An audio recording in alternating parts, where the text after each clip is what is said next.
Abril de 1956. Nem bem, nem mal. O caminho do meio. A verdadeira vida espiritual é baseada na superação do eu e no renascer do espírito, a que Paulo se refere como morrer diariamente. O único demônio é o eu pessoal ou ego, que insiste em ser considerado e atendido, que é facilmente ofendido e ferido, temeroso num dia, alegre no outro.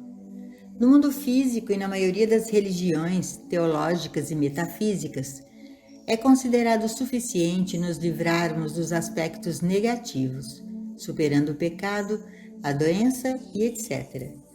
Mas ao mesmo tempo desejando agarrar-se a todos os bons aspectos. A ideia é deixar de ser uma pessoa pecadora e tornar-se virtuosa. Não mais estar doente, mas saudável. Superar a escassez com prosperidade. Tudo isso vai andando bem, mas não tem qualquer relação com o verdadeiro modo de vida espiritual. Na vida espiritual, o mundo não é mais bom e nem mal, e na correta apreensão disso está a compreensão do que o Mestre disse. Porque me chamas bom? Não há bom senão um só, que é Deus. Aqueles de nós que embarcaram no caminho espiritual fizeram isso por um propósito: colocar-nos em alinhamento com as leis espirituais que sempre existiram, existem e sempre existirão. Como aluno do caminho infinito, você deve aceitar esta responsabilidade e perceber que o grau de progresso é um assunto estritamente individual. No entanto, o grau de desdobramento que ocorre em um determinado momento não é da sua alçada. Alguns, por sua natureza, o alcançarão mais rapidamente que outros.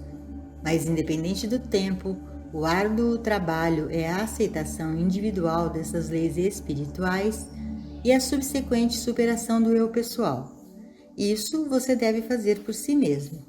Vamos supor que um grupo de estudantes é montado com o único propósito de se unirem no espírito para a comunhão com Deus, a fim de que a verdade seja revelada. Antes de nós entrarmos, esta sala estava em branco, sem nada que fosse bom nem mal. Mas quando entramos uma atmosfera de amor, cooperação, amizade, integridade, alegria. Simplesmente porque nós é que os trouxemos aqui. Nós trouxemos isso aqui.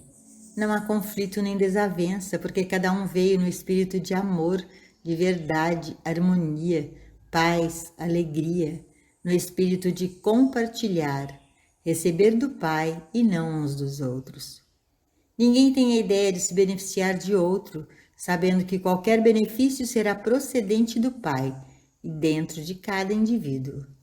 Por outro lado, se tivéssemos trazido antagonismo, descrença, interesse próprio, desejo de obter, ganhar e alcançar, um senso de divisão, tensão e desconforto, isso seria evidente. Você pode facilmente ver que você é responsável pela atitude que o rodeia. Deus preenche todo o espaço, mas a presença de Deus não poderia impedir a discórdia se viéssemos em um clima controverso. A presença de Deus preenche este universo, mas isso não impede guerras e agressão, simplesmente porque os povos do mundo são ignorantes do fato de que o reino de Deus está dentro do indivíduo. A maioria não está unida para o propósito de realização de Deus, mas ao contrário, estão submersos no mundo materialista da aquisição e da conquista. A lei de Deus é amor, o amor é o cumprimento da lei, e a responsabilidade de entrar em harmonia com esta lei repousa sobre o indivíduo. Amor espiritual não tem nada a ver com um sentimento de amor pessoal ou emocional. O amor espiritual é o reconhecimento de Deus como ser individual, assentindo que Deus é a vida, mente, alma e espírito do ser individual. Primeiro de tudo, isso significa para você que você é autossuficiente, que você é completo no ser de Deus dentro do seu próprio ser, e você não busca fora por nenhum homem, coisa ou condição. Porque você é responsável apenas pela sua própria demonstração, é necessário que saiba que esta é a verdade sobre cada membro da sua família e associados. Ao perceber que cada um é autossuficiente em Deus, você não tem mais responsabilidade ou preocupação pela demonstração de outra pessoa. Cada um é livre para fazer sua demonstração de acordo com a sua própria luz. É natural que você coopere de todas as maneiras, mas o maior serviço de amor que você pode dar é perceber que Deus é o ser individual e que cada um é autossuficiente, automantido, autossustentado. Quando o Mestre disse, "Eu tenho carne para comer que não conheceis", ele se dizia sustentado por essa identidade interior. Ele ainda ensinou que isso é verdade para você e para mim. E quando chegamos a perceber essa verdade por nós mesmos, nós percebemos isso para o mundo. Esta é uma verdade universal, e aqui e ali, um por um, nossos amigos e entes queridos despertam para sua própria autossuficiência em Deus. Existem duas formas de amor espiritual. A primeira, de longe a mais importante, é estabelecida no mandamento: amarás o teu próximo como a ti mesmo. Conforme você observa a mortalidade, da infância à velhice, da saúde à morte, do santo ao pecador, você é obediente a este mandamento somente se você perceber que Deus é o ser individual, somente se você percebe que Deus é a alma, a mente, o espírito e a lei para todo ser. E isto é a mais elevada forma de amar o próximo como a si mesmo. Isso significa que não há interferência na vida do outro. A segunda forma de amor é encontrada em Mateus 25, de 35 a 40. Porque tive fome e destes-me de comer, tive sede e destes-me de beber, era estrangeiro e hospedaste-me, estava nu e vestiste-me, adoeci e visitastes-me, estive na prisão e foste-me ver. E respondendo o rei, lhes dirá: em verdade vos digo que quando fizestes a um desses meus pequeninos irmãos, a mim o fizestes. Há muitas oportunidades para curar os doentes ou ajudar alguém com formas humanas de bem, mas isso nunca é feito pretendendo viver suas vidas por eles. Mas conforme somos informados de algumas necessidades temporárias, temos a graça de compartilhar e, em seguida, voltar aos nossos afazeres, sem a sensação de que nós tínhamos alguma coisa a ver com isso, porque nós não tínhamos. É a graça de Deus que é toda a suficiência. A única maneira de vencer o ego é percebendo que nenhuma qualidade de Deus é pessoal e também por não aceitar erro como pessoal. Qualquer coisa boa realizada através de você é uma atividade de Deus, para a qual você é apenas o instrumento. Seja qual for a forma do mal, é apenas uma queda temporária sob o feitiço da hipnose mundial. Julgue não de acordo com a aparência, mas julgue o julgamento justo. Um dos passos mais difíceis na superação do eu pessoal é a convicção de que temos o direito de manter nossas opiniões e ideias. Esta é a última posição do diabo ego, porque na vida espiritual não temos direito às nossas próprias opiniões e teorias, nem nos é permitido julgar. Em parte, isso não é muito difícil, porque como estudantes, já chegamos ao ponto de retirar os juízos do mal. Considerando que o homem comum adora reunir todos os fatos sobre o outro e, a partir dessas impressões, esboçar as próprias conclusões, nós chegamos ao ponto de não mais condenar e, portanto, não manter o julgamento. No entanto, a outra parte é muito mais difícil. Nós entendemos que não podemos ter opinião e não podemos mais julgar, mas agora devemos ir além. Não podemos nem mesmo ficar contentes ou satisfeitos com o bem na figura humana. É o grau em que você é capaz de ignorar o bem, bem como o mal, que determina o grau de trabalho de cura que você é capaz de fazer. Se você ficar satisfeito ou feliz de ver uma pessoa doente ficar bem, uma pessoa pecadora se tornar virtuosa, um pobre ganhar riqueza, você pode também renunciar para sempre à esperança de alcançar qualquer grande grau de progresso no ministério espiritual. A sabedoria espiritual ensina que você é espiritual porque Deus é a realidade do seu ser. A verdade do seu ser é Deus e você não ousa ter qualquer opinião que não seja essa. Deus não é bom e nem mau, saudável nem insalubre, rico nem pobre. Deus é. Se um paciente relatar uma febre, você não pode saltar para a conclusão de que é um mal sobre o qual você deve fazer alguma coisa. Nem você pode se sentir aliviado e acreditar que é bom quando a febre diminuiu. Quando não há mais uma reação ao bem humano ou ao mal humano, o passo mais difícil no caminho espiritual, aquele que em última análise leva à morte do eu pessoal, foi superado. Ao olhar para a pessoa, lugar ou condição e decidir que isso é bom ou mal, você está julgando pelas aparências humanas, que são sempre variáveis e sujeitas à mudança. Embora um médico possa fazer um exame e anunciar que você está em excelente condição física, você não deve ser tentado a confiar nesse julgamento a ponto de você realmente acreditar nele, por causa do que pode acontecer amanhã. Você pode olhar por alto sua lista de investimentos e voltar-se confiantemente e, de repente, ter o fundo abalado no mercado. Um dia o mundo está em paz e no dia seguinte algo na escala humana vai mal e há guerra.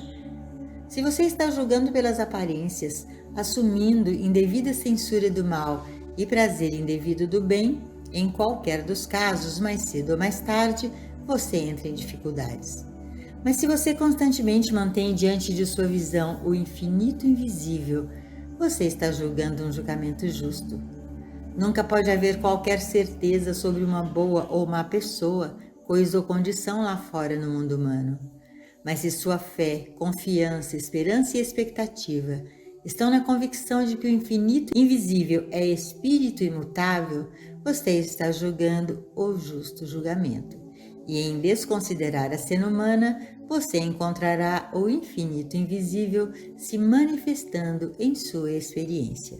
Julgando de acordo com os conceitos humanos de saúde e idade, a conclusão inevitável é doença e enfermidade. Mas ao contemplar tanto o bebê quanto o ancião na percepção da natureza do infinito invisível, obtém-se uma compreensão de Deus como a única vida. A imortalidade nunca é alcançada no exterior, ela está dentro de você.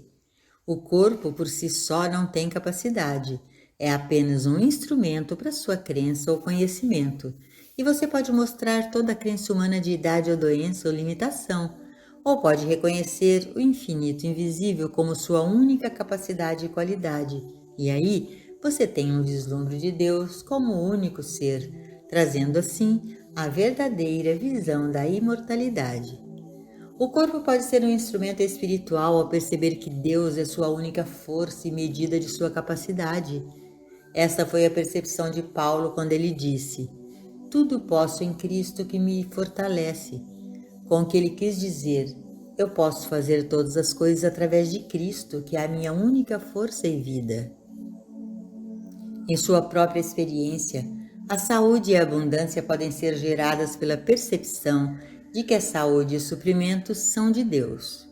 Sabedoria, arte, música, literatura, habilidade nos negócios podem ser trazidas através da percepção de que Cristo é a sua capacidade espiritual. É só quando alguém acredita que sua saúde depende do corpo físico e de que suas capacidades mentais são proporcionais à educação e à experiência que eles são limitados e finitos. No conhecimento e na consciência de que o Cristo é a sua única força, capacidade, mente, ser e eternidade, toda a responsabilidade por seu ser repousa neste ser invisível. E ao chegar a essa convicção, você logo se encontra elevando-se a capacidades cada vez maiores. Ao reconhecer essa mesma identidade em seu próximo, você está literalmente amando o seu próximo como a si mesmo, e é essa percepção que opera milagres em sua experiência. Sua responsabilidade não está em seu conceito humano dele, mas no reconhecimento de sua cristandade. E ao fazê-lo, você está morrendo diariamente para a personalidade pessoal de ambos, você e seu vizinho. Quando isso for feito, você não terá mais reação pessoal para o bem humano ou para o mal humano, na percepção da perfeita e completa espiritualidade em Cristo. Quando este princípio começa a tomar forma na consciência, É inevitável que pensar em alguma pessoa ou problema em particular venha à mente, e será necessário tomar uma posição firme contra a reação normal, tipo: aqui está um mal que deve ser corrigido. Bem aqui e agora, você deve começar a prática de morrer para o eu pessoal, não permitindo tais reações. Você deve se elevar em consciência ao ponto em que você não mais sente que a ajuda é necessária, nem mesmo a ajuda de Deus. Como então você pode ajudar? Como você pode expressar amor e assistência? O paciente ou estudante pode nem sequer entender que, na consciência, você não pode concordar que ele precisa de ajuda, e assim, quando lhe for pedido ajuda, graciosamente consinta em dá-la. Quando confrontados com o que o mundo chamaria de mal de qualquer natureza, a primeira coisa é se recolher dentro de seu ser interior com a pergunta: se não é bom e nem mal, o que é isso? Há apenas uma resposta: é. Mesmo que a aparência externa de pecado, doença, falta, limitação ou morte seja evidente para o sentido humano, não é uma condição real externalizada. É apenas uma imagem mental ou sugestão de pensamento, como a miragem do deserto. Pergunte a si mesmo se você está vendo a aparência ou o que é. Ao concordar que é apenas uma aparência, uma ilusão, pode ser desconsiderada inteiramente, porque por trás dessa aparência está a verdade que eternamente é. É necessário fechar os olhos para toda a aparência, julgando nem o bem nem o mal, reconhecendo apenas que é, e desta forma, algo como um vácuo é criado dentro do seu ser, e naquele lugar de quietude e paz, a verdade revela-se como a harmonia da situação. Então você é capacitado a entender que Deus viu tudo o que havia feito e eis que era tudo muito bom. Esta é, sem dúvida, uma das lições mais difíceis no caminho espiritual, mas uma vez dominada, não haverá necessidade de outras, porque a essa altura você estará inteiramente morto para o eu pessoal e completamente vivo em união consciente com Deus.